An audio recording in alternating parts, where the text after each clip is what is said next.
Welcome to Eternal Impact, how biblical characters and stories have changed lives today. I'm your host, Aaron Matthew Kaiser. I believe you mean I am your host, Kenneth Allen Dickason Jr. And today we're going to turn the tables. I am going to interview Aaron, and we're going to learn about his favorite biblical character, how it has inspired Aaron's life, and more importantly, we're going to learn about Aaron's failures, but also his successes, and how God has turned failure into success for the glory of his kingdom. As Aaron likes to say, let's jump right into it. Aaron, I'd like to thank you for welcoming me to this chaos. This is a fantastic setup, and I love your apartment. Thank you. And it feels weird to be on this side of the table. Why don't you explain to the audience why you're on this side of the table? When I had finished editing the first episode, I had set out to, all right, I'm going to set a date, a hard date for release. And in that month, I gave myself a month, I'm going to record a bunch more episodes. And just because of the way scheduling happens, there's a lot of people who have accepted to be on the show, but their dates are either a little later out or we just haven't confirmed a date yet. I'm like, how am I going to get someone last minute? No one could commit quickly enough. And so I thought I would just sit down, and the topic today is something I was actually hoping to discuss with a guest that I don't think is going to come onto the show. I thought, well, maybe I'll talk about it, and I'll just sit down and I'll just have a me episode. And the format change didn't feel right to just have me talking by myself. And so the suggestion came that I would have to have someone interviewing me. That is when I called you and asked if you would like to step into the host shoes and have me be a guest on my own show. So that's the idea of this episode. Is I wanted to have an opportunity to publicly talk about my testimony a little more, and then also talk about my favorite biblical character.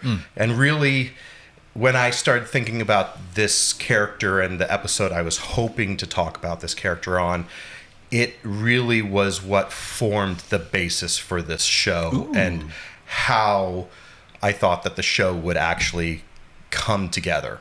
And because there was a lot of different things when I first started developing it. It was just an idea where I knew I wanted to sit down with pastors and have like a two-way sermon, but I wasn't sure how to go about what we would talk about. I was thinking, I'll get a pastor on, and then I didn't know if I should ask them, what do you want to talk about? Give me your sermon notes so I can prep. Or do I give them an assignment and go, we're going to be talking about X, get ready. And I didn't know what the best way would go about. And then someone said to me that, and I know I'm already getting into the show coming about. A little bit of inside baseball. A little inside baseball. So a friend of mine said, well, it's not about the sermon that usually connects people. It's people's personal stories. And that kind of hit me. I'm like, okay, personal stories.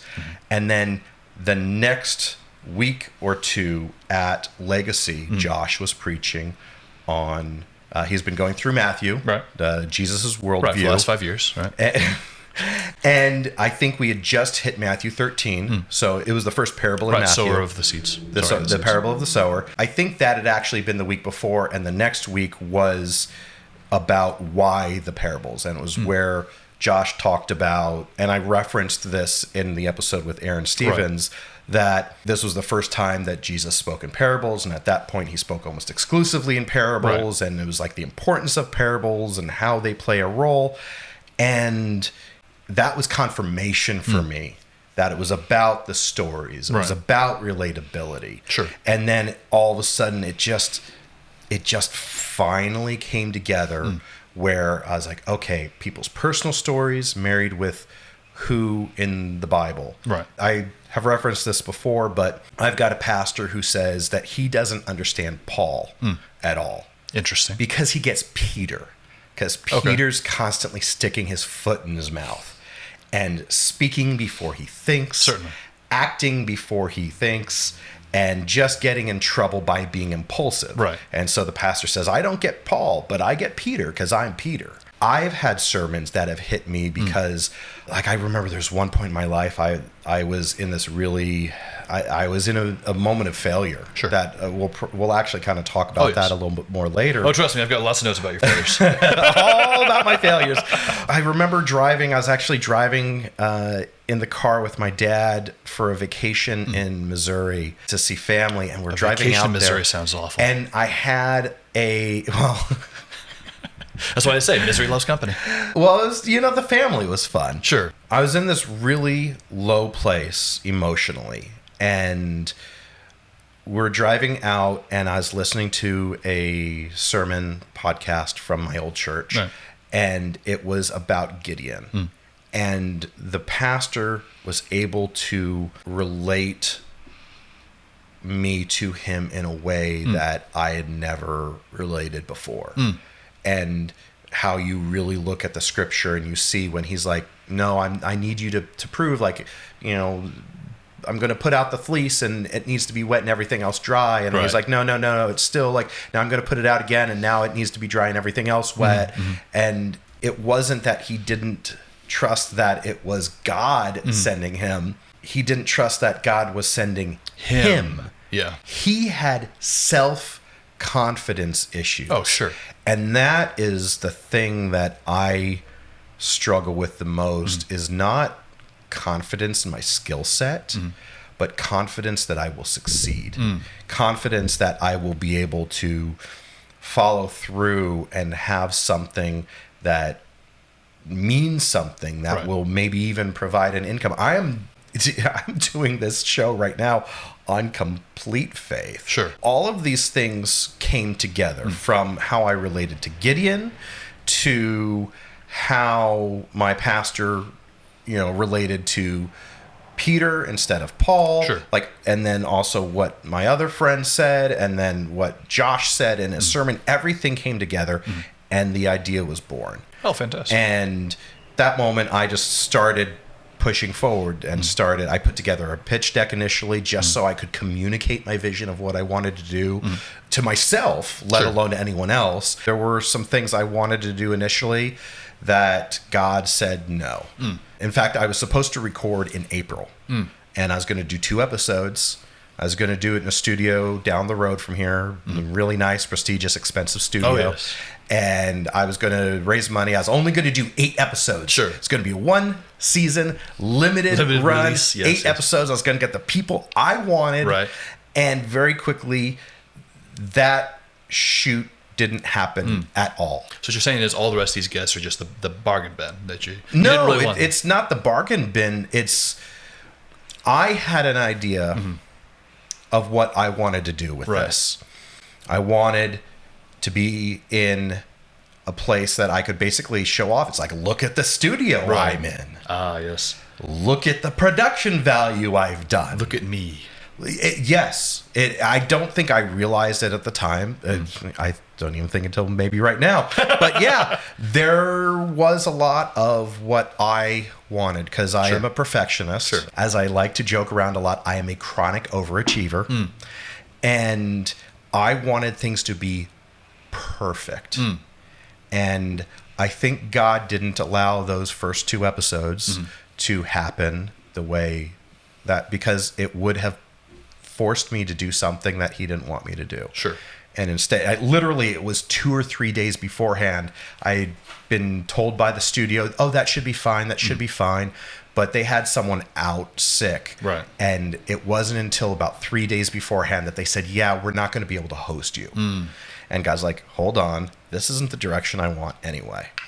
And so he very quickly changed the limited 8 episodes because some of the people I wanted on were either saying no or just not available. Right.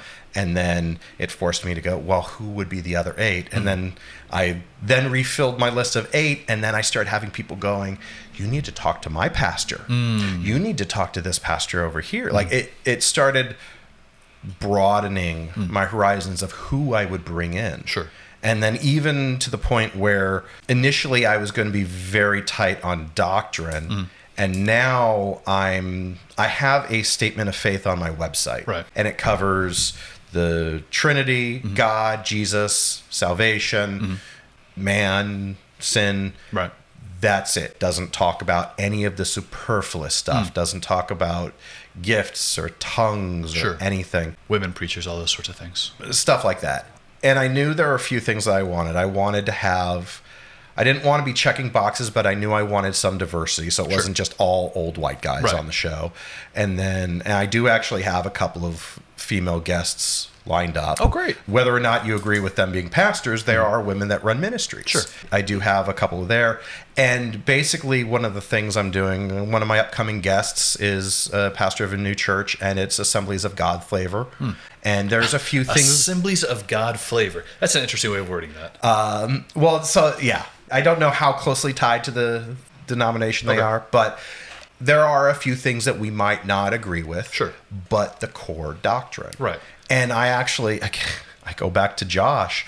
He talked about how when Legacy started, there was an Assemblies of God church in Pasadena that gave the church a bunch of money. Sure. And he was dumbfounded because he was like, we don't agree on a lot of the same things. And they're like, yeah, but we see what God's doing and we want to bless you. Sure. And I grew up Baptist. Hey, so did I.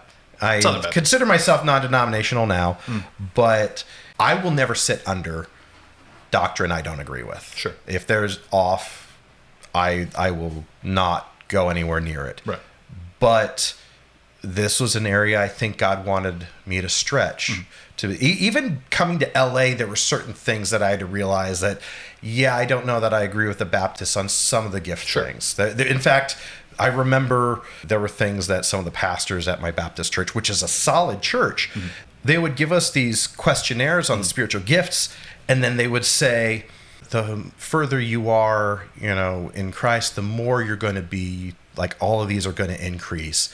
And that is bad doctrine. Oh, yes. That is really bad doctrine. I believe that God, when we become saved, God gives us one gift that he wraps our new personality around. And, there's three main places that gifts are mentioned. Right. And one of them aren't really gifts, they're just offices. And that was what I was going to say. One is gifts, your primary gift. One is offices. And then the last one is manifestations. Right. Some people like to confuse those, but that's what I believe. Right. And there may be people that want to come on the show that might disagree with that a little bit, but that's not what this show is about. Sure. This show is about the gospel and the people and the stories. Right. And as long as we agree on the basics, that's why the statement of faith is there. Sure. Because it's like, look at the statement of faith. Do you agree with this? If there's something here you don't agree with, then I don't want you on the show because you're not preaching the actual gospel. Sure. This is just about man, God, salvation, the Trinity, the basics. Well, if you ever find somebody that you agree with 100%, be a pastor or politician, you're probably being lied to. I'm very excited for when I get to heaven and I find out all the ways I've been wrong. Right. It'd be very enjoyable. What was the quote? It's like, don't major in the minors. Right. Oh, I think Augustine said it best when he said, or if you prefer the common layperson of Augustine, when he said, what was it? In the essentials, let there be unity. In the non-essentials, let there be charity. In all things, said that wrong. Nope. It was, in the essentials, let there be unity. In the non-essentials, let there be liberty. In all things, let there be charity. There we go. That's what he said. And I have no idea how it works in Latin, which is what he was probably speaking. Veni, vidi, visa. We came, we saw, we shopped. Vidi, vidi, Deus vicet. We came, we saw, God conquered. Hey, speaking of God conquering, how'd you come to Jesus? Oh, okay, so this is fun. Growing up, my mom, my parents were saved. We went to, it was at the time Scott Memorial, eventually Shadow Mountain Community Church with David Jeremiah. Although at the time, I think it was Tim LaHaye was the pastor there. That's fantastic. And apparently my mom led me to Christ when I was 3 years old. Sure. But I don't remember that moment at all. I have no memory of it. It didn't impact my life. Sure. In fact, I remember going to church and finding it boring. Sure. You're a kid. Of course. Main church was boring. Right. Children's church. We had like a separate children's church thing. That was boring. I don't remember as much about the Sunday school. I remember that being separate from children's church, but it just, everything was boring. Sure. And at a certain point, my dad stopped going to church. And I fought with my mom because I didn't want to go. Well, Sure. Dad doesn't have to go. Why do I have to go? Right. And so around, I'd say probably third or fourth grade, so let's just say third grade, we stopped going. Okay. My mom finally gave up. And I often say that this really highlights the importance of men in the family and their influence. Your children see what you do. Right. If you are not prioritizing God, you're not praying, you're not reading the word, you're not going to church, your children will feed off of that. Sure. That's one thing I've always been grateful about to my parents for, is from basically birth until pretty much the day I left home, we always had an evening devotional, and we always did prayers of family. It was just mom, dad, and me. And so Dad would usually read, but every once in a while I'd pop in with my squeaky high-pitched voice at the time. So fast forward about 3-4 years. Okay, so about 11 or 12? Yeah, so it's the summer before 7th grade, which is exactly 30 years ago this last summer. Fantastic. So 30 years plus 2 or 3 months. It was the summer before going into 7th grade. My brother and I were off at Boy Scout camp. And the last day was a Sunday. Sure. And our parents came to pick us up. And I distinctly remember this conversation. They said, "Guess what we did today?" "What? What'd you do?" "We went to church." "Good for you." "We're going back next week." "Have fun." "You're going too." "No, I'm not." "Yes, you are." "No, I'm not. I'm not going to church. It's boring." "Yes, you are. You're going to church." I think it is needless to say, but I went to church the next Sunday. They exercise that parental authority. Yeah. What I didn't know was that the junior high ministry, it's made up of 7th and 8th graders and boys and girls. And after the main service, and I remember feeling so nervous. I didn't know anyone. I was afraid it was going to be boring. I just was not looking forward to it at all. I did not want to be isolated and disconnected. I didn't have community. I was going into an unknown. It's like the first day at a brand new school. So I went in and there was a combined service. And then what I didn't realize was they split off into 4 groups. 7th grade girls, 7th grade guys, 8th grade girls, 8th grade guys. And there were like different places that I guess they went, and they didn't clarify that, or I wasn't paying attention. The church we were at had an upper campus and a lower campus. And where my parents were going to be were in the lower campus, and my brother and I were at the upper campus. Okay. And the junior high and the elementary areas were right across from each other. So I was supposed to, after the thing, because I was old enough to remember the campus vaguely, I was supposed to grab my brother, take him to where my parents were, and then we would meet up for the main service. Right. Since I didn't realize I was supposed to go with the 7th grade guys, I went over to where my brother was, and I was like, "Where is he? He's late. What's going on?" Now, mind you, my brother is in 4th grade. Sure. Going into 4th grade. So he's not very old, but I'm blaming him, like, he's late. He's like, "What's going on? Where is he? Why isn't he out here? Where is everyone?" He's goofing off somewhere. He's goofing off. I didn't realize I was incredibly early. Sure. And as I'm sitting there waiting, the junior high pastor, John Ruhlman, comes out, who he recently passed away. I would have loved to have him on this show. Sure.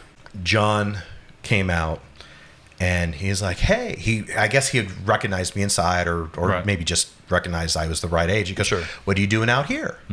And so I'm waiting for my brother. He's late. He's like, "No, you were supposed to go with I was like, "Oh, I didn't realize." Right.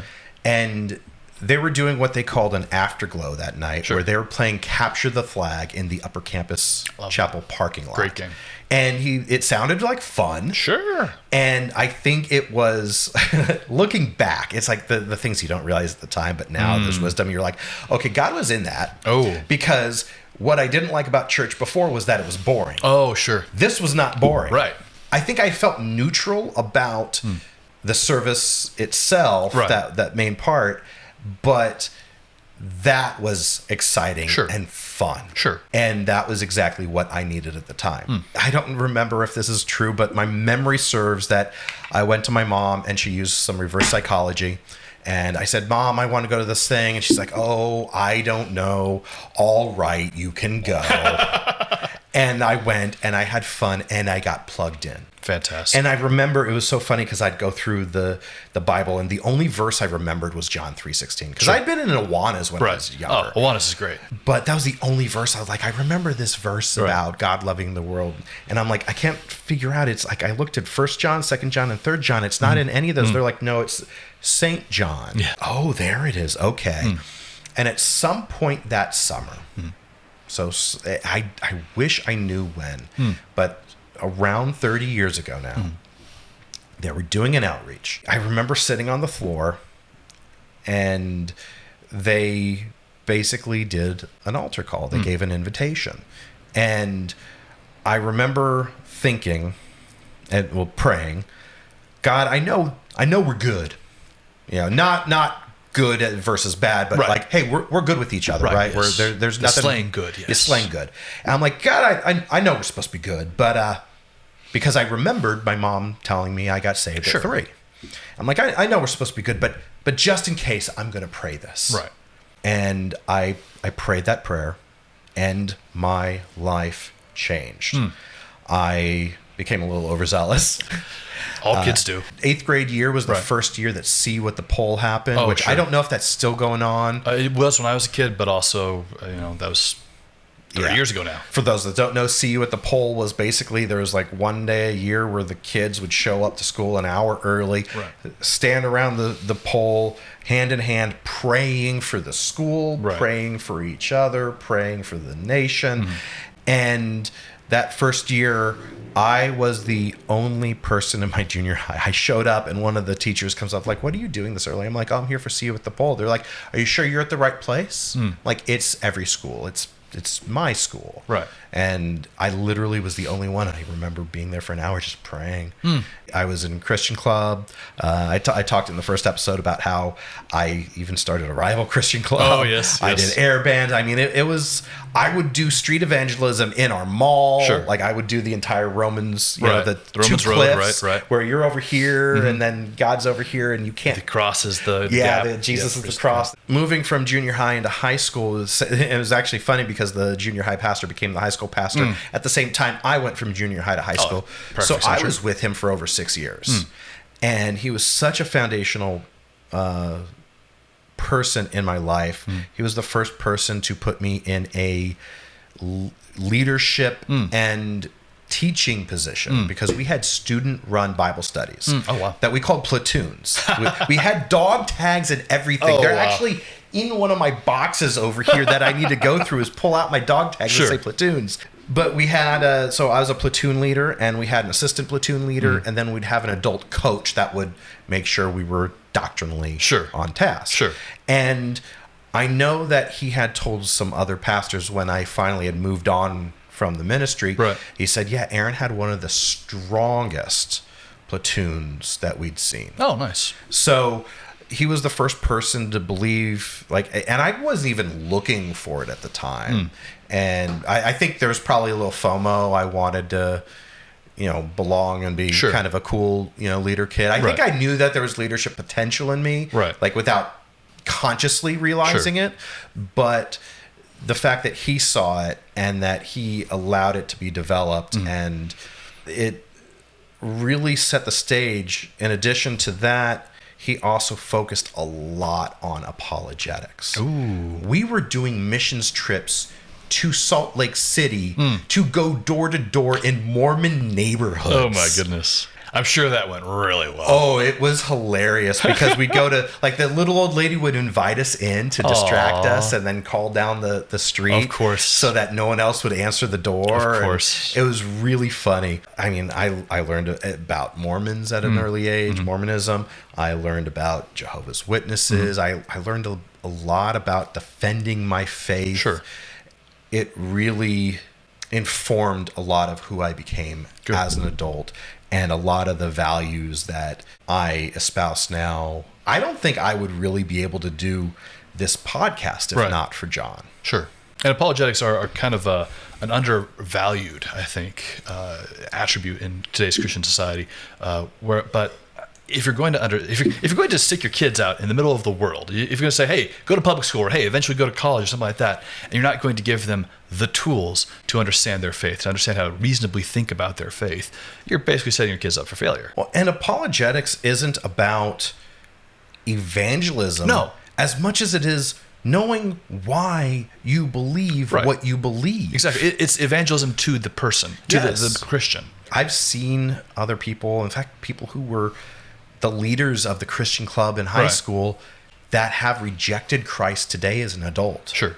And I see that, and to me it's so sad. But because of the foundation I've got, it's like I have zero doubts of who Christ is. Sure.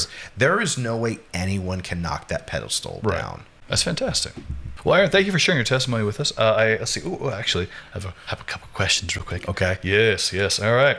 If you're willing to be upfront and honest about it, in your assessment of, let me try to read my handwriting here a little better. Let me get my get your reading glasses out. My cheaters, exactly. Yes. If you're willing to be totally upfront and honest about the assessment of where you are and how important your faith is how important is your faith now compared to where it used to be?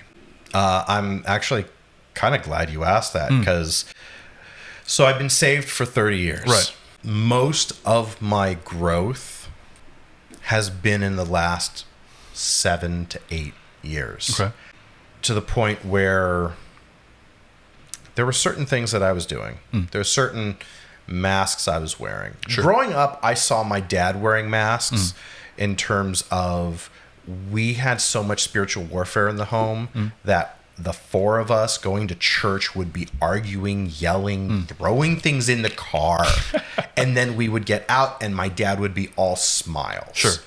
And I just saw that as being so fake. Right. And I don't know how much of that really was just even the enemy putting that on me. Right. But that is how I, as a child, interpreted it. Sure. And so a lot of, even when he would tell me that he was proud of me, I was like, yeah, right. Yeah, sure. Like you care.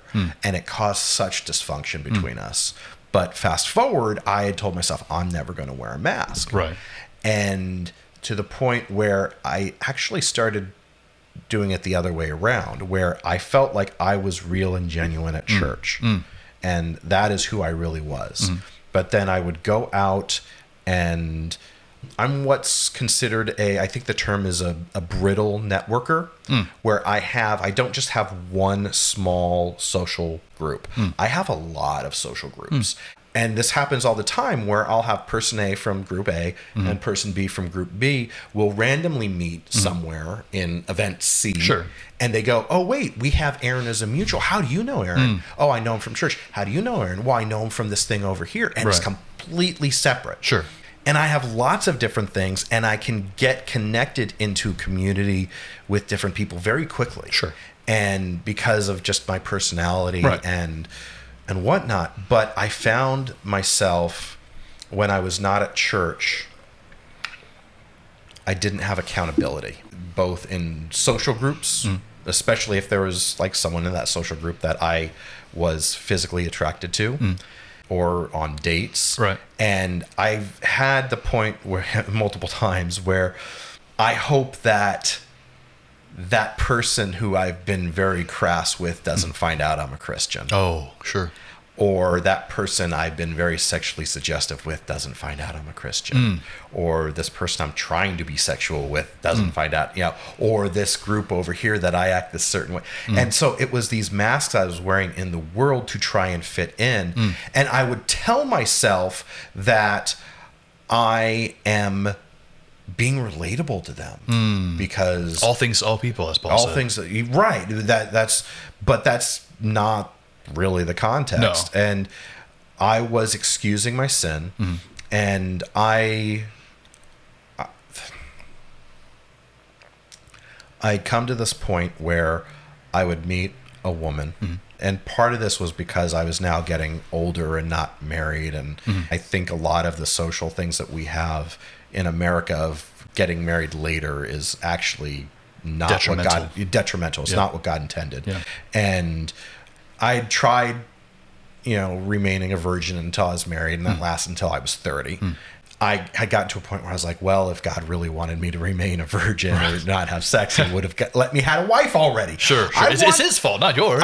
Exactly. It's every single time that we sin, even back to the Garden of Eden. Right. This woman you put here. Exactly. Yes. You gave her to me. Right. She caused me to do it. It's your fault because you gave her to me. Mm-hmm.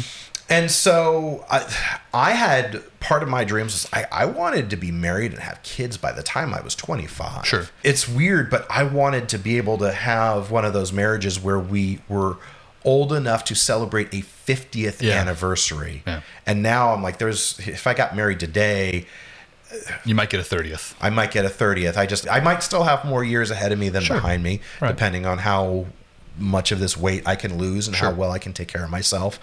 But I now have concerns like when I do have a daughter, will I be alive to walk her down the aisle? Right. Will I be alive for different things? Sure. I have the same concern. I understand. Anyway, that was something I wanted, and it wasn't what I guess God wanted. And so I started acting out of how I wanted to live and not how God wanted to live. Right. And I feel really ashamed about this, but I would meet a woman, and I had this happen more than once. But I'd meet a woman, and there'd be some initial chemistry. Like, okay, there's something here. Whether it's romantic or not would remain to be seen, but there was some chemistry. Sure. And then I'd find out she's not a believer. And in my mind, I started debating with myself, am I going to try and talk to her about Christ, or am I going to try and sleep with her and hide that I'm a Christian? Sure. God convicted me big time.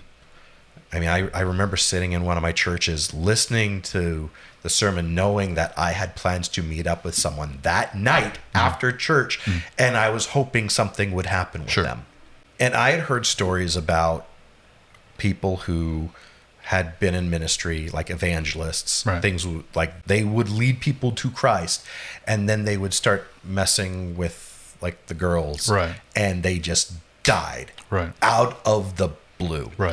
And it wasn't audible, but I do believe God specifically said to me, this is detestable. You are playing with people's salvation.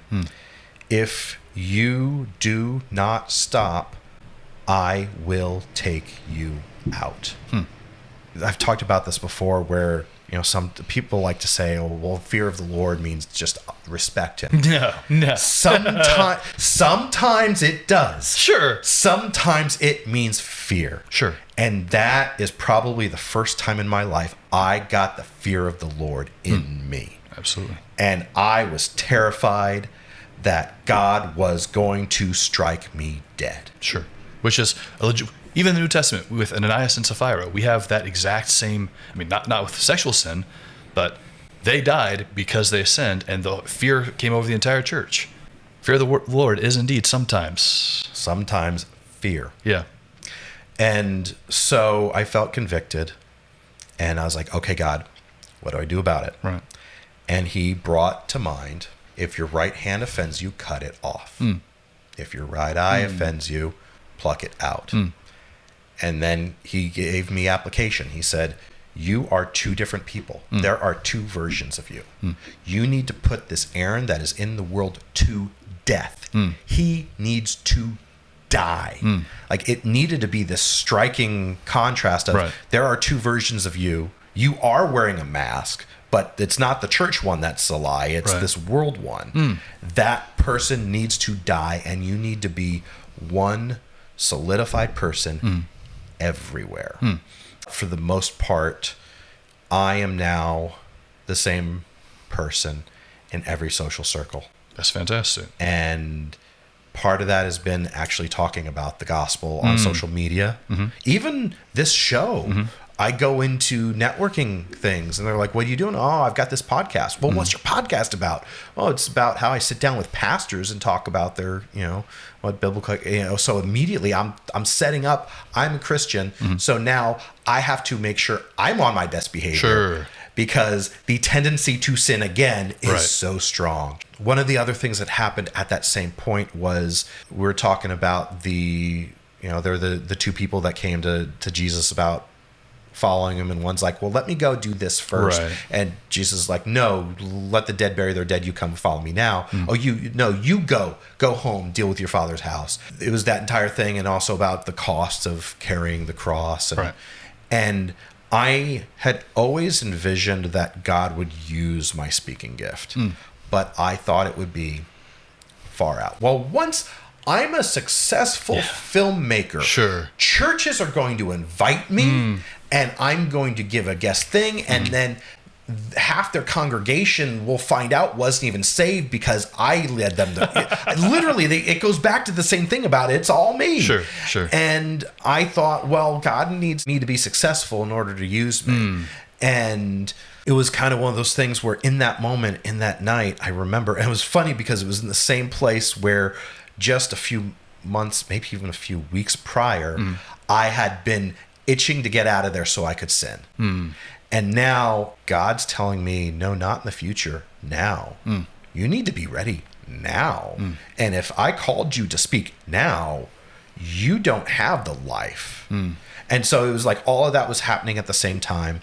And it was part of what God was using. I think actually that happened first. And then through me realizing I wasn't living the life that would be able to be used at that moment, that God started pulling everything out and tearing apart my life and rebuilding it. Sure. It's the point where I had gone from having repented of my sins to now surrendering my will to Christ. Right. And actually having him be my Lord and not just my Savior. Right.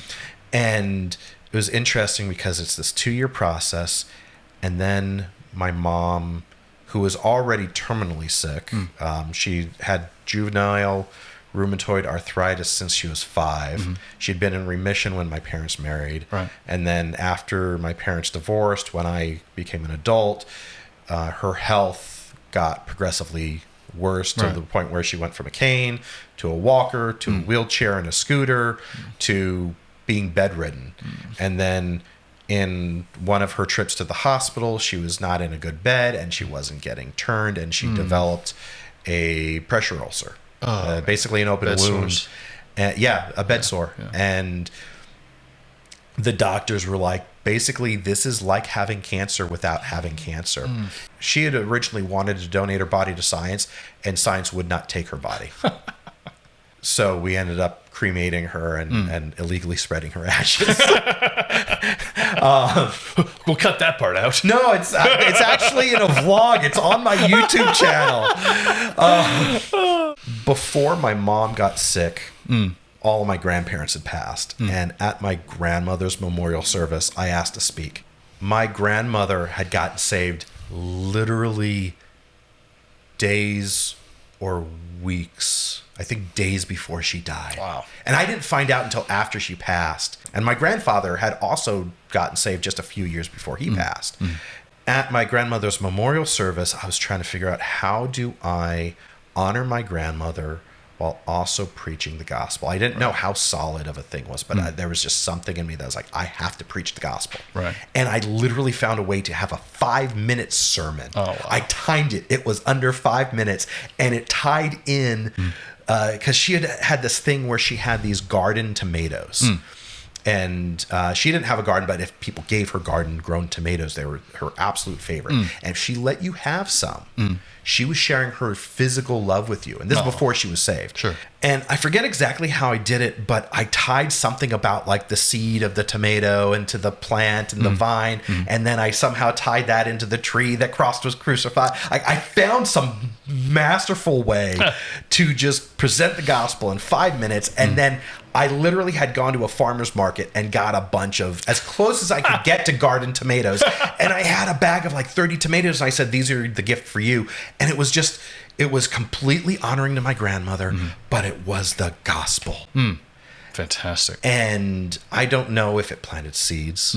I don't know if anyone like in their heart, anything, but it was just this little thing. And got a few comments, especially my mom. She was like, that was... And so when she got sick, she's like, you're going to give the sermon at my service. She had been sick for most of a year, and and I was living here in LA and she was in San Diego, and I would drive down to see her constantly, like every weekend, and for at least a day or, a few hours. And on the drive back, I 9 times out of 10 would be just crying. The Mercy Me song, Even If, was my anthem during that time. And I would just, because it was like sometimes you win some, sometimes you lose some, and right now I'm losing bad. Right. And I just would cry through that song, and I would cry thinking about my mom dying, knowing she was dying. And it was interesting because I didn't really cry when she died because I had already mourned her. I knew what was coming. Sure. And I would think ahead on what that sermon would be. So I was preparing what I might want to say. And I don't know how much of that actually made it into the sermon, but I preached the gospel at her memorial service. Good. And there were even things where we were having trouble getting her to get the care she needed at the facility. Sure. I was like, okay, I need to step in. Yeah. And at first I was like, what am I going to do? How am I going to make this facility director do X, Y, and Z for my mom? Right. And to the point where I was actually considering hiring a private investigator to try and catch him doing something. And not that I wanted to blackmail him, but it was almost a power play to show I could. Here's all the photos. Just treat my mom. Like, that's what was going on in my mind. And I even had friends at church go, yeah, maybe you should. It's for your mom. Right. And I'm like, you're literally telling me to blackmail someone so that they treat my mom better. Right. I'm like, how is that the love of Christ? And then I also knew that my mom wanted the memorial service there at that facility. And I'm thinking, if I blackmail him and then go, and we're doing a sermon, I preach the gospel, how much of a hypocrite am I? Yeah. So I really prayed about how do I do it. Right. And I went down there. I still kind of did I dressed up in my suit and I'm like, let's have a talk. And, but I was like, I'm kind of taking over my mom's care. Right. And I want to, what problems are going on? Let's solidify them. I'm like, we have a list of issues. And we talked through them. And he goes, oh yeah, that's not a problem. Oh, you need that? Oh, that nurse isn't doing too well? Oh, yeah, she's off the shift. Your mom won't see her again. Literally everything that we needed, boom, boom, boom. And then there were a couple things that was like, oh yeah, she needs to do this. And and so it was accountability for my mom. But her last few weeks were a lot more comfortable because I had come in and had been peaceful. I didn't know the verse at the time, but as long as it depends on you, be at peace with all men. And even not knowing that verse, it was living out that verse and being able to stand up in that facility and preach the gospel to some of the workers, some of the other patients, to my family.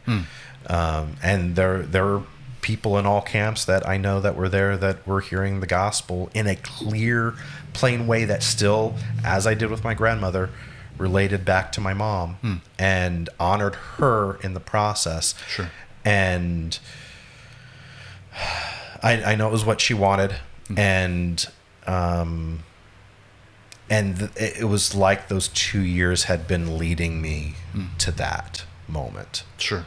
I mean, I went through some hard times after that, which I think relates a bit more to my biblical character. Ooh, what an excellent time to transition to that then. Who is your biblical character?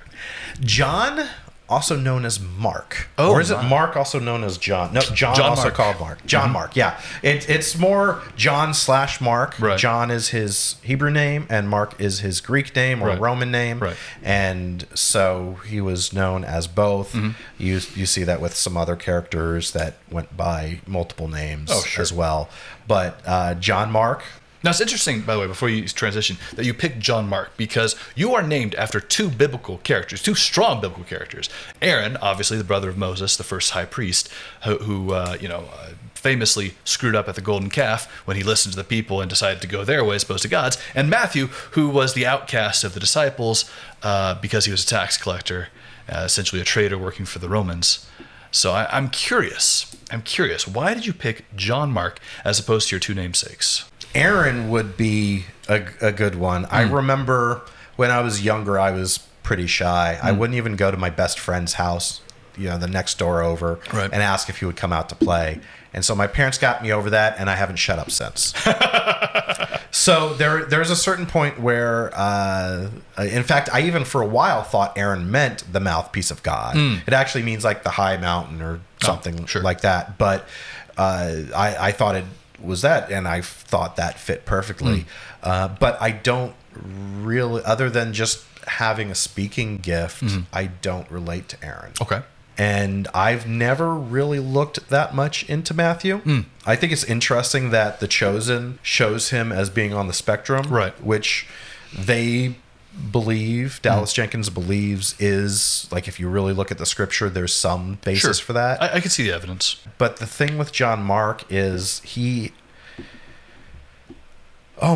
messed up big time. He is a failure. Thank God the Bible's full of failures. You're right. Well, and that's what's so beautiful about the Bible is it shows everyone's entire story, warts and all, which is part of how we know it's true. Right. And not just all these supermen you can never achieve to be like. Exactly. Even the heroes of the Bible are flawed individuals. Oh, sure. That lied, that sometimes cheated. You know what's funny? There is one good marriage in the entire Old Testament. Do you know who it is? Adam and Eve? No. This woman you gave me? No. From what I've been reading recently, Isaac and Rebekah. Okay. Because, they still lied to Pharaoh about their relationship, but they got found out because they were laughing with each other. Nowhere else. Like, laughter is really uncommonly talked about in the Bible. Exceedingly rare, unless you're laughing at a person's failure. But Isaac and Rebekah laughing together, enjoying each other's company, is such a rare and beautiful snapshot of what I think biblical marriage should be, but almost never was. Yeah. Sorry for keeping on that tangent. Well, and even like you see in the Old Testament, there's a lot of polygamy, but it's not that God was permitting it. It was just that it happened. And you often see the challenges with that. And almost every time you see someone having multiple wives, there's some sort of issue. Oh, yeah. Jacob, Abraham, David, Solomon. I remember the first time I really learned about John Mark. And it was under a pastor who was a failure himself. And there's certain points in my life where I have been a failure. I mean, we talked earlier about how I was a failure morally. Right. There was, right after my mom passed, I really, I realized life is short. And I was in a very well-paying job that was not in entertainment. And I originally took it thinking this will give me the money to be creative. But it was zapping all of my time, all of my energy, all of my efforts, and I was not becoming that at all. And I really wanted to get back to what I came to LA for. And so I, within a matter of months, left the job. And I prayed about it. I fasted about it. I absolutely believed that God was leading me to leave that job. To this day, I still feel that way. And I still struggle understanding why it didn't work out. I kind of see how it didn't work out, right? But I'm still struggling with the why of like, God, you led me to leave that job. That job was literally killing me. There was so much strife because they put me on a team where there was very little work for me to do. And I kept saying, put me on a different team. Right. And they finally did at the end as I was on my way out the door. Other team members would get upset and they'd want me to do work that wasn't in my job description that runs contrary to the way my brain works. And I'd tell them I would rather jump out this window to my death than do that work. Sure. And they'd be, don't be melodramatic. It affected my bonus. There were so many things. I was like, I am out of here. Sure.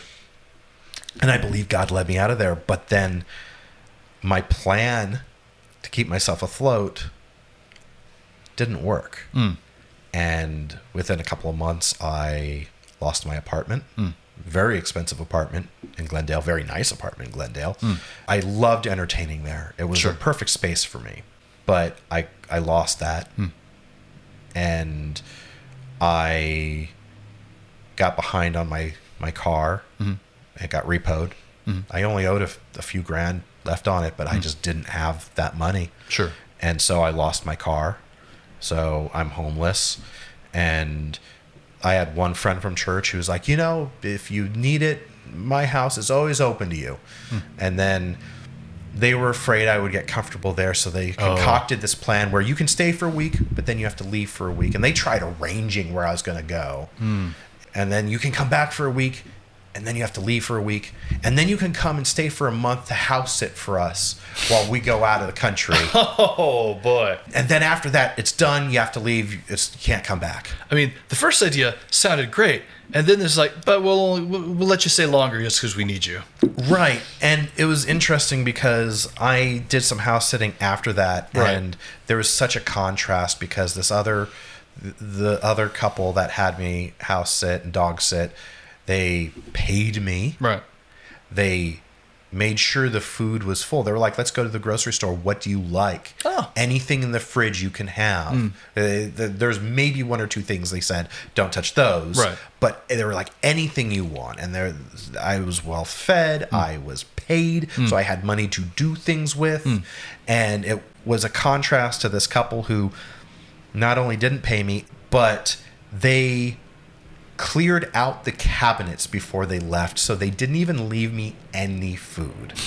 And I don't think I was even on like food stamps or anything at the time, so I'm literally like, how am I going to eat Right. as I'm supposed to be trying to figure out how I'm going to get work? Sure. I actually had a couple of nights before and after that I slept in my car. I almost gave up and left LA, which was the last thing I wanted. And then some friends actually were like, we're going to give you 6 months. We're going to give you $500 a month. Hopefully that'll get you back on your feet. The place I could get for $500 was a couch in a garage that wasn't even fully converted. So it was open to the elements in South Central under the landing path of LAX. Loads of fun. And I really, at that time, started just developing this really, really deep depression. There would be days that I would just not leave the couch on my iPad playing a video game just because I can at least win in the game. Right. I can't win in life, but I can win in the game. Sure. And then from there, like I was only there for a few months until that guy was getting married. And then I moved into a converted living room back in the valley, not too far from here. That was around that same price. And that was going well for a little bit. I was getting a little bit of work coming in, just enough. Like I was starting to recover. Sure. I had to get a co-working membership, and that helped too. That actually really helped my mental health, is getting out of the house and being around people and having fast internet and being able to actually work and network and connect with people. But then I would not be getting quite enough money, and I'd have to put money toward the WeWork instead of the rent. And then my roommate was getting upset at me, and then he was wanting to raise the price on the room.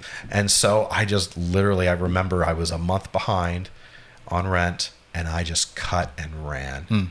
And that was actually at the point where my dad and I were driving out to Missouri, and I was effectively homeless. I knew that after this trip, I had nowhere to go. I didn't know what I was going to do. Thankfully, I had a couple people that offered to let me couch surf, and I kind of bounced between a couple of people. And then I had my first retina detachment, and I'm recovering from surgery, getting back to work. And then the pandemic happened, and I made the stupid mistake of moving in with someone that I just started dating, which I had been saying for years, like, oh, do not move in with someone you're not married with, married to. If you're dating, like you actually are statistically making a bad move because you increased your chance of divorce if you get married later from 50% to 80 or 90%. Yeah, something insane. And to be honest, it was a moment where I was justifying sin. Because I was sinning. Sure. I was thinking it's 2 weeks to slow the spread, right? Thinking at least I'll have a nice bed instead of a couch. You know, I can recover. Like, I had all these things that I justified moving in. Sure. And then, of course, we know it lasted a lot longer. I was there with her for almost a year until we broke up. And then even then, it was a few months before I moved into this place. Sure. The first few months with her were really good. And then it became very emotionally abusive and toxic. Eventually we moved out, and then I supposedly led her to Christ later on, tried being friends. There was a lot of convolution, and then, you know, I don't need to go beyond that in the story, but that process where I lost my apartment was about 4 or 5 years ago. Yeah, it was 5 years since my mom died, so I think it's 4 years. Yeah, it's about 4 years since I lost my apartment. So now I've gone from, in the past, being a moral failure to I'm now a financial failure. I took a risk, left a job, thought I had a solid plan, a multi-tiered plan, and everything that I was trying to spin up went nowhere. And so when I talk now about I have a self-confidence issue, it's not that I have issues with my ability, my skill set. I know where my talents lie. I know what I'm good at. I know where maybe I'm slow and need help with, but I know that I am a creative individual. Where I have issues is believing that it will matter and that it will gain traction and that I will have any type of a financial benefit instead of it being a financial drain on me. Because, you know, it takes money to make money. But at a certain point you need to actually make the money. And at what point are you a successful business person and a successful creative business person versus just someone who's a dreamer? Yeah. Is that how Mark comes in? Yeah.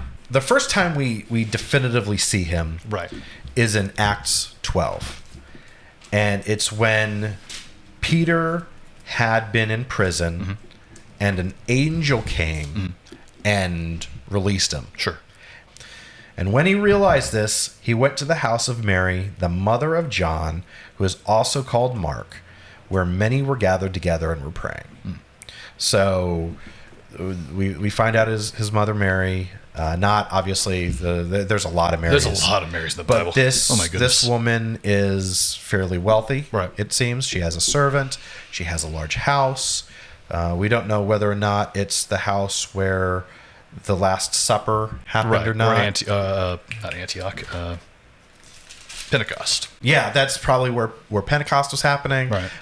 So there was, this was our first official introduction to him, although there is speculation that he is mentioned in the Gospel of Mark as unnamed, and there's some interesting. Can we get a real quick sidebar on that one, because it's really funny. Do you want to read the? I would love to read it. Go ahead and read it. Is Mark 14 verses 50 to 52. Beautiful. I'm reading from the New King James because I also did Awanas, and that's all we did.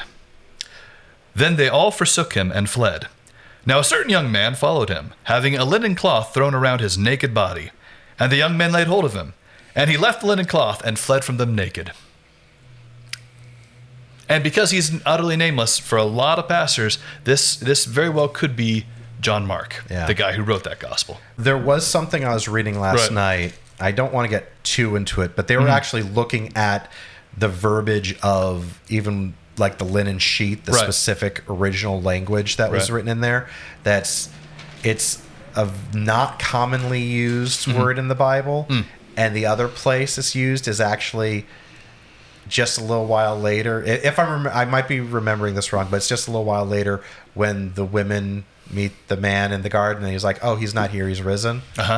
And or no, it's the linen that's being referred to is also, it's like a burial cloth or something. So it's more of a representative of it, but at the same time, this character is only in Mark. There is a good chance, and it's the kind of funny thing that would have happened to a kid. Well, and it's also, if this is Mark, right, you see him running away, right, and that is exactly what he does when he's with Paul and Barnabas on the first missionary journey. Sure. So they went from Jerusalem to Antioch to Cyprus, and in Cyprus they had an issue with a false prophet. Right.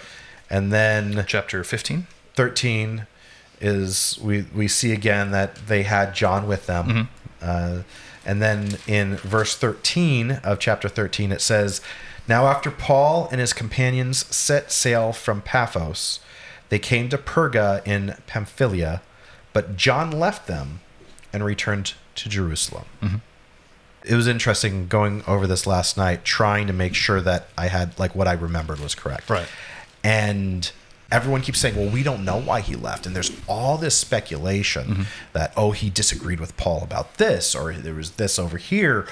But from what I understand, the road between Pamphylia and they were going to, where was it? They were going to Antioch. Apparently, that road, and this was how it was originally taught to me, and I did find that there are other people that see this, but not a lot. That road was dangerous, treacherous, and filled with robbers. Interesting. It doesn't specifically say, so we really don't know, and it's hard to preach. It's always dangerous to argue from silence in Scripture. I am in agreement with what was taught to me when learning about John Mark. He had just seen this big battle with this false prophet in Cyprus, and he saw the road ahead. He's like, "We're going to get robbed. We're going to we're going to get beaten.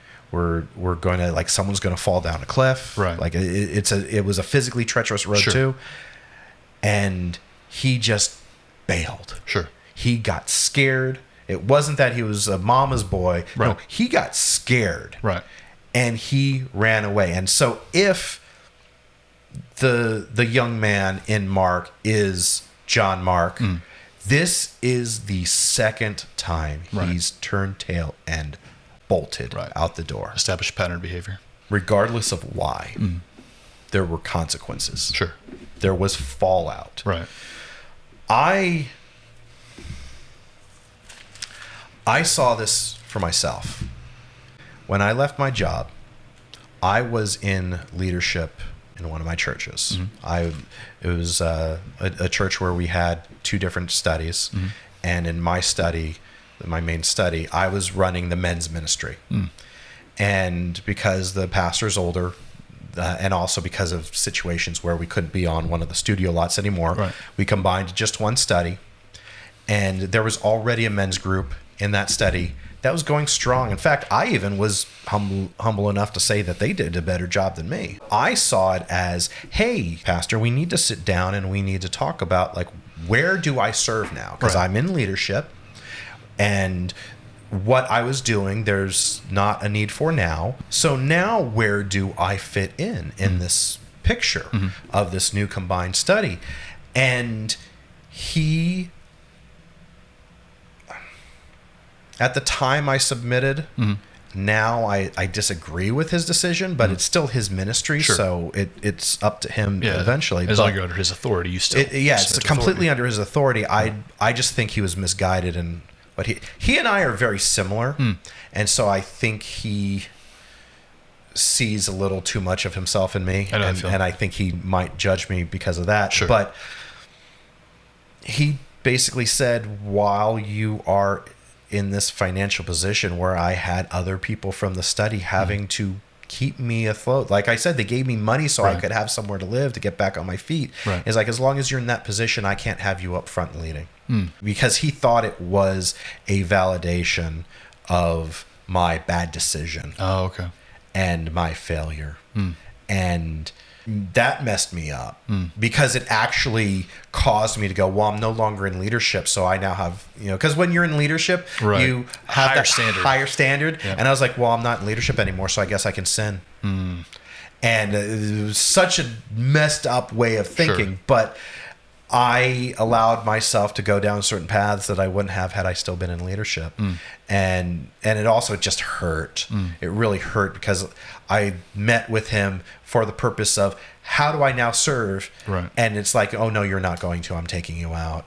And it's not the only time. I actually have had things in the past at my old church that I actually stopped going to church for a few months because of what happened. It was a new pastor came in. I'd been doing video stuff. I learned how to be a filmmaker because of that first pastor. New pastor came in, wanted to take it up a level. And then we did one video. Right. And it was a little bit more than he expected it to cost. And he wanted me to start doing a style of video I didn't want to do. And we just clashed. He goes, you're no longer doing this. And I completely left the church I grew up in because of that. Sure.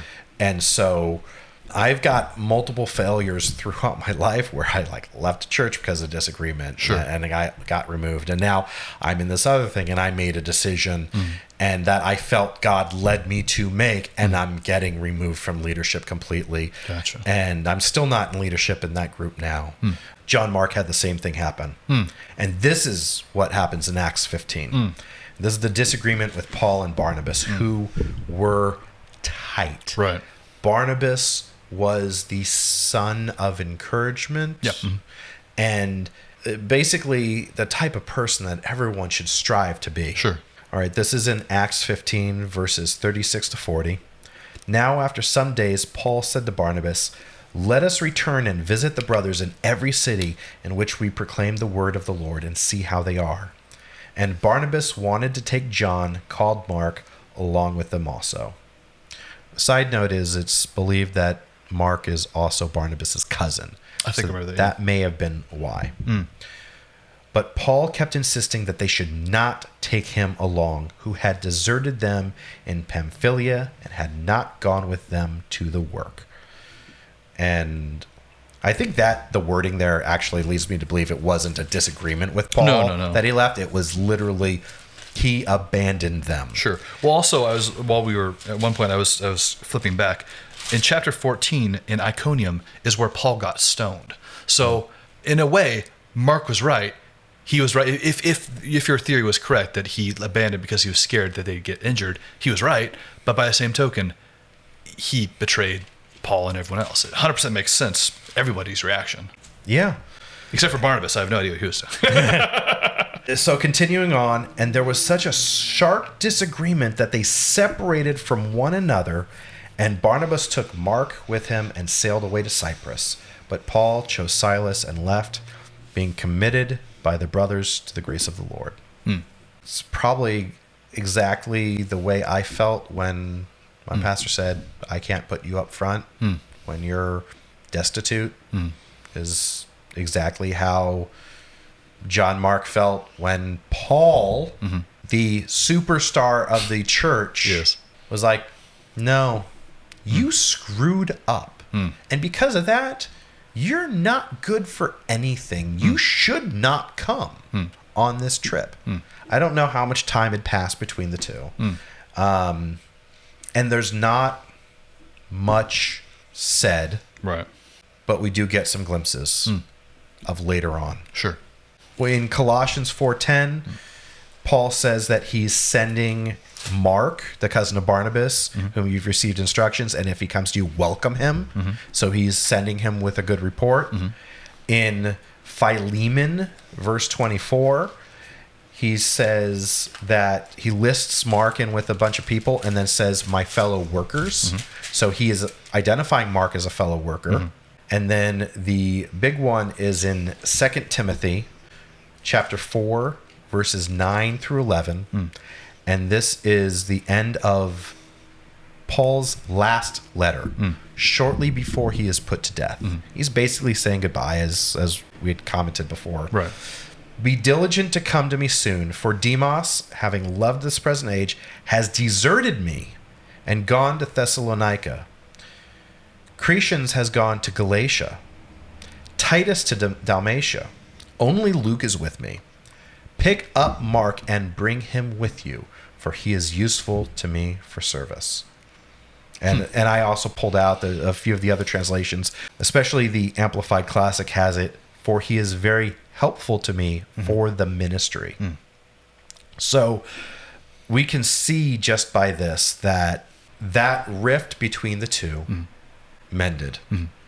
And that Paul was able to see that John Mark was able to not be a complete failure, right. that he could be a leader, that he could be impactful for the gospel and for Christ. Sure. Would you say he had an eternal impact? John Mark having an eternal impact? Take your pick.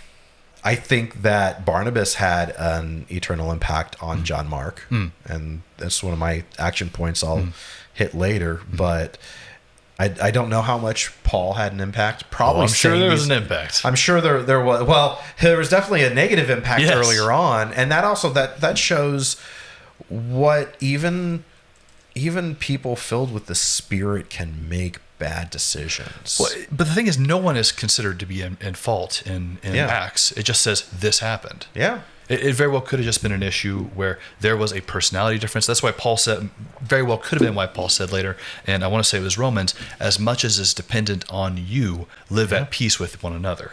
Yeah, and he could have gotten to that point because of his different issues with John Mark and maybe some others. And sure. Paul was a disagreeable person, I've noticed. He was. Well, it's interesting. I remember there was a study I went through where like he talks about that he's not very attractive, and he has a stutter. Yeah. And then someone said if you were to cast him in a Hollywood movie, he's Peter Dinklage.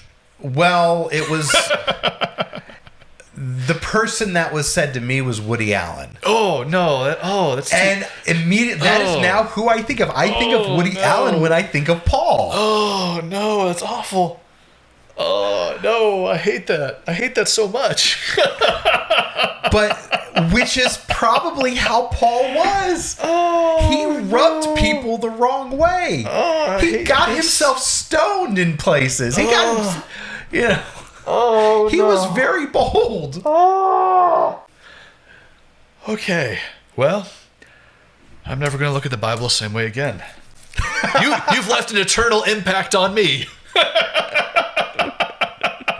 Is that an eternal impact or just an everlasting one? Yes. Aaron, earlier you mentioned action points, and I'm curious, what exactly are the action points you've got for this particular episode? Yeah, I've got a couple of takeaways that I see primarily in John Mark, right? But then also even a little bit in my life. And there's two of them. And the first one is that just because you've messed up, maybe more than once, does not mean that you're disqualified. People say all the time, God is the God of second chances, but it's more like third, fourth, fifth. Another way to say this is our past failures do not define our future. So we see this with John Mark. We see this with me where like I've messed up morally. I've messed up financially. I've messed up, in various areas of my life, and yet I can still be used. Sure. Now, if it is a sin issue, there may be certain areas that we won't be able to do. They're closed off to you. There may be a barrier. There may be a closed door there. Right. There may be a specific ministry or a specific city or, there just may be something that God will say no, or even the law of man. Just because God has forgiven you doesn't mean he's going to allow you to do what you previously did. There are consequences to action. Absolutely. So if it's a sin issue, there may be a consequence to that sin. Sure. God may say no in this area, but it doesn't mean that you cannot be used. Right. If you are willing to be used and you are willing to submit to his will and his authority, he will find a way to use you. Right. The second thing that I saw is that we need to be investing in those in our lives who have failed in order so that they may be faithful in the ministry in the future. What was it? I think Paul said later, help bring a sinning brother to redemption or repentance or something like that. There's that, but even if it's not a sin issue, it's just someone has failed. Sure. And you saw, like, Paul was willing to just, like, dismiss him, but Barnabas, I really see that what Barnabas did there was a discipleship. Barnabas came along John Mark and said, I see your potential. I see who you could be. But I also see your rough edges, and you have some issues now in who you are now. Right. And we need to work on those. And as if you're willing to work on them, then I'm willing to mentor you. Right. And so I really think that Barnabas invested in John Mark and really helped mold him into the person that became faithful in ministry. I think a lot of his encouragement of others probably rubbed off on John Mark. And so now John Mark becomes this type of person who is probably encouraging others and helping to really change the face of how people interact with each other. Right. It's more than just a little thing. It's a full-on investment. Right. And if he eventually did become more like Barnabas, that would also help explain why Paul was willing to reassociate with him, because Mark reminded Paul of his friend who I think had died by this point. Oh, I didn't know that. I believe church traditions say that Barnabas had died before Paul. And also, I look at my life and the situation I explained earlier about how I basically got, you made this bad decision. I got to remove you from ministry. And if instead it had been, let's really take a look. Do you really believe that God led you to leave? Like, how did you fail? And how could those around me have helped me recover from my failure faster? And that's not to say that people haven't helped me. I mean, even this, being here right now, our good friend Tony helped me reorganize this room so I actually had space to work and do production stuff in here. Sure. And because I had to move my bed used to be right here, cutting the room in half. Sure. And now I've got all this space because it's moved over there. Right, now you got that open layout thing they're always It's talking about. completely open. I thought I had an open layout beforehand, but it wasn't as open as it is now. And then, I had the people who did help me, like, financially get back on my feet, and the people who helped me with staying on their couches. Even the couple that wasn't super great about how they did it, they still helped you. Exactly. So there are examples of that, but I've never had... I've had, like, in one point in my life, and he's going to be a guest on this show, I have had a mentor, but it was kind of limited in scope and limited in time. Okay. And, like, in my career, I've never had a mentor, and I've never really had someone that sits down with me on a weekly or at least a monthly basis to find out, hey, where are you in Scripture, and really disciple me. Like someone solid. I haven't had since I was much younger. Sure. And even now in my 40s, I know that's something that's lacking. And if someone had been willing 4 years ago to really come alongside me and invest in me spiritually, like, where would I be? Sure. Part of that may be me. I think I present I've got it all, under control persona. So I think a lot of people think I don't need help or I don't want help. Right. But I'm the first person to admit when I do need help. But I'm also not letting my lack of help stop me. Sure. Like, this show is an example. I didn't have 3 good cameras. I didn't have the money for this studio. So what did I do? I really felt God was saying, well, you have 1 good camera. Right. You have a good phone camera, and you have an okay 3rd camera. Put those table. And this was something I had to invest in. Oh, okay. I actually sold some of my GameStop stock. Really, GameStop? Because I had most of what I needed. Right. I had my main light, but I didn't have like the soft box for Right. it. So, or the big C stand. So I bought some of the peripherals that all together came to about $1,000. Sure. I just had to fill in what I was missing Sure. with equipment. I sold some of that because I wanted to do what I could. I didn't have money to buy everything I wanted, Right. but I was very specific about I have a little bit. Where can that money be effective? What are things I don't have that I need? Right. And I position it there, and I believe God is blessing that. I know that I could use that type of, someone really investing in my life. But more than that, who are people in my life that I need to be investing in? Right. That I need to be taking aside, like, how can I take my biblical knowledge and my spiritual wisdom that God has given me and help you grow in your faith? Sure. And help you maybe learn from some of my mistakes. Right. And so that you don't have to fail in this area, in this area, in this area like I did. Right. I think that's almost more a lot of times, even just me talking, I immediately defaulted to, I didn't have anyone invest in my life. So I'm not going to invest in anyone else. Well, not that, but just I didn't stop to think, maybe I need to be investing in other Right. people. And that's how we all maybe should be thinking, Sure. is investing in people that we see failing. Right. Because so many times we just see the failure. Right. And we don't see the future. Right. And our influence and our investment and our love in their life could be what helps them get there quicker. Sure. Or at all. Right. And by the same token, sometimes you need to ask a person to mentor you. Yeah. You can't rely on them to make all the first moves. And as one of my pastors always says, make sure it's not someone exactly like you. No. That doesn't have the same sins, because if it's the same sins and you say, hey, I'm thinking about doing X, and they're like, oh, I don't see anything wrong with that. Yeah. But if you get someone whose their sin is Y, Right. they're like, yeah, don't do that. Yeah. So, Aaron, thank you for letting me come on by and interview you. Thank you for allowing me to be a guest on my own show. In your own apartment. In my own apartment. If this ever needs to happen again, God forbid if it does, I'd be happy to be on your Rolodex of people to call. I will either call you or Ghostbusters. Both work. I don't know why I made that joke. And cut. Thank you for joining us for today's episode of Eternal Impact.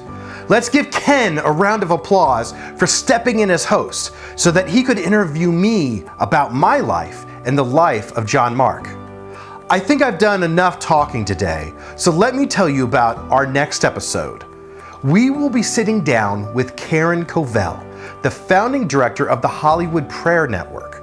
For the last 20 years, she has been bridging the gap between thousands of prayer warriors around the world and professionals working in the entertainment industry.